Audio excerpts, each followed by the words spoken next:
Opo, makibukas po tayo sa numbers 9, 15 to 20. Numbers 9? Numbers Numbers din number 9. 9 ano po?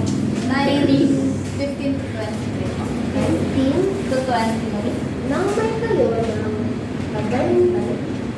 tabernakulo, ito ay natakpalo. Kung gano'n, nagliliwanag ito parang apoy at sisin, gano'n ang palaging nangyayari. Ang tolbang tipanan ay natatakpan ng ulap kung araw at ang ulap ay nagliliwanag na parang apoy. 17. Tuwing aalis ang ulap sa ibabaw ng tolbang tipanan, ang mga Israelita ay nagpapatuloy ng kanilang paglalakbay. Kung saan ito tumitigil, doon sila nagkakapit. 18. Nagpapatuloy sila tumitigil sa paglalakbay ayon sa palatandaang ito niya. Hindi sila lumalakad habang nasa ibabaw pa ng tabernakulo ang ulap. 19. Hindi sila lumalakad kahit na magtagal pa ang ulap sa ibabaw ng tabernakulo. Hinihintay nila ang ulat nila. 20. Kung minsan ang ulap isang araw na nasa ibabaw ng tabernakulo ay sa kalooban ni Yahweh, sila'y mananatili sa kami. At ayon din sa kalooban ni Yahweh, sila'y nagpapatuloy sa paglalakbay. 21. Kung minsan, isang gabi lang ito sa ibabaw ng tondang tipanan at kung minsan naman maghapon ang problema. Kapag pumaparitaas ang ulap, sila'y nagpapatuloy. 22. Kahit tumagal pa ito ng 2 araw, 1 buwan, ang higit pa, hindi sila lumalakad. Nagpapatuloy lamang sila kapag pumalitas na ang ulap sa ibabaw ng tabernakulo. 23. Nagpapatuloy nga sila tumitigil sa paglalakbay ayon sa palatandaan ng binibigay nila. Ang bago po muna tayo sa 15 to 23. Ang numbers po, isinasalaysay niya po yung halos 40 years ng journey ng mga Israelita mula po sa paglabas nila sa Egypt. Paglabas po nila sa Egypt at sa pananatili po nila sa Mount Sinai hanggang sa pagpunta po nila sa Promised Land na pinangako po ng Diyos sa mga ninuno nila. Matagal po sila dun sa ilang or sa desert. Kaya naman po sa Hebrew language, ang kahulugan po ng title ng books po ay Bemidbar or ibig sabihin po ay desert. While naman po sa Greek language po ay Arithmoi. Ang ibig sabihin po ay numbers or mga bilang. Na ito po yung ginamit na title book nito po. Kaya po siya naging numbers. And dako po tayo sa 15 to 23. So sinabi po doon na may umiibabaw po doon sa tabernakulo na ulap po at kung gabi naman po ay naging liwanag na parang apoy po. So, ano nga po ang tabernakulo? Ang tabernakulo po ay tabernakulo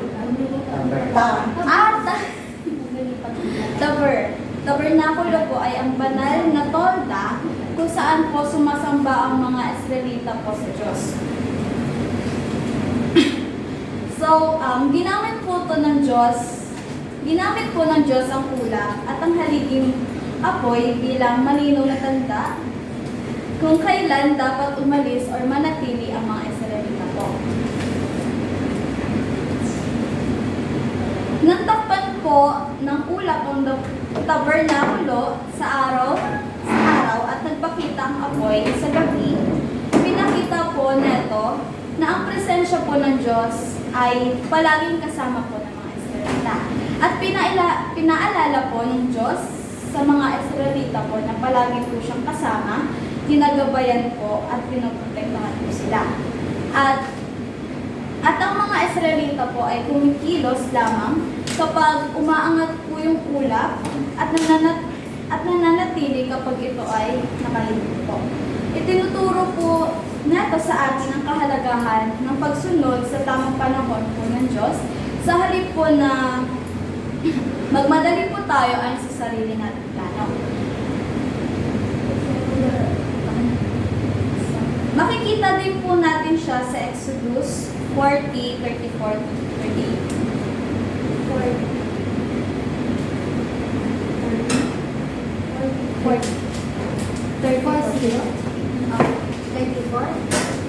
34. Nang magawa ang portang tipanan, nabalot ito magulat at napuno ng tanggal na bibig.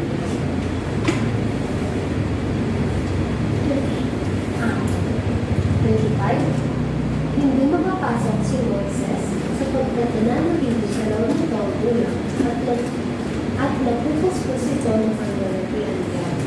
36.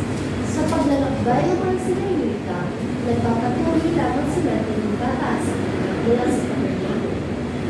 37. Kapag hindi tumaas ang ulan, hindi sila nagpapatuloy. Hanggang hindi tumaas ang ulan, hindi sila lumala. 38. Kung araw, ang ulang mga pamilya ni Yahweh ay nasa tapat ng tabernakulo, kung gabi na may ang haligi apoy. Ito'y nasa isang lugar na kitang-kita ng mga Israelita at siya nilang tagulaw sa kanilang buhay. Makikita din po ulit natin yung ang kulap at ang tabernakulo po. Sa panahon po ngayon, ipinapakita po neto na ang tunay na kapayapaan at tagumpay ay dumarating kapag namumuhay po tayo ayon sa patnubay ng Diyos at hindi po lamang ayon sa ating sarili o sa kagustuhan. Yan lang. Yung numbers po, yung mga taong Israelite po, naglalakad po sila patungo sa promised land. So ipinangako ng Diyos sa kanila. Ngayon po kasi, sila po, they walking into the, yung wilderness. Yung wilderness po, kapag nasa wilderness ka, it means kapag nandoon ka, patay ka na kasi po, wala ka pong, kumbaga po, ano po siya, kapag nasa wilderness ka, wala ka pong survival po kasi kapag po tinignan po natin yung mapa po na nilakaran ng mga Israelite po, nagpaikot-ikot po sila sa wilderness. Sagutin mo muna, ano yung wilderness? Bakit mo nasabi, patay ka pag nandun ka sa wilderness? Bakit? Ano ba ang meron sa wilderness? Yung wilderness po kasi, ano po siya, doon po di ba po doon po nag-fasting po si Lord sa Jesus. Kahit naman saan ang wilderness na, kahit saan, yung sila ba, wilderness niyan, Yung malamang yes. Yeah. So, katulad, wala. So, walang meron, kundi wala. Nothing for you to survive. At ang mahirap is, wala kang palatandaan. Kasi laging naghahangin doon. So, yung kala mong bundok, maya-maya, patag na. So, wala kang point of direction. Kaya sila paikot-ikot. Kasi walang palatandaan. Walang puno, walang malaking bato, na palatandaan, ay, dumaan na ako dito. Kaya bakit siyang wilderness? Kasi talagang ilang tayo, wala talaga yun. So, talagang sabi niya is, hindi ka mabubuhay kasi nga, wala. Kapag po nasa wilderness ka po, yung destiny ko po ay kamatayan po talaga kapag nasa wilderness ka po. Kasi po, doon po sa wilderness ay wala pong survival po pero kasi po, ang kaitunugan po natin sa wilderness po ay kamatayan po. Kapag nasa wilderness tayo. Ngayon po, andito ang pangako ng Diyos sa atin. Ito po, yung pinangako ng Diyos sa atin. Tapos po, ito po tayo. Tip naman po ulit. Ngayon po, sabi po ng Diyos, nung naglalakad po sila sa wilderness po, sinabi po sa mga verses po na nilulukuban po sila ng ulap po. Ayun po yung guidance ng ating Panginoon po. Kumbaga po, to follow Jesus includes obedience po, pagsunod po sa ating Panginoon. Kasi po, kapag po wala kang direction, which is yung ating pong direction ay si Jesus po. Kapag wala po tayong direction ng ating Panginoon, ito po ay mahuhulog sa kamatayan. Yung ipinangako po sa atin ng Diyos, ano po ba yung pangako sa atin ng Diyos? Ito po yung buhay na walang hanggan. Ito po yung itinangako sa atin ng Diyos. Ngayon po, kapag po hindi tayo nag-obey sa ating Panginoon, kapag po hindi po tayo nag-obey, wala po tayong direction, wala tayong susundan na direction po, wala po tayong ayun po. Kapag po sumunod po tayo, nakinig tayo sa direction ng Panginoon po sa atin, ayun po, mapapansin niyo po na naglalakad tayo patungo sa kaligtasan po. Kasi nga po, we believe that Jesus is the way. Kaya po, kailangan natin mag-obey sa the only way, Jesus. Kaya kung maglalakad po tayo, kailangan mong sumunod sa ating Panginoon po. Ayun po, para po makamit natin yung pinangako ng Diyos sa atin. Ayun po.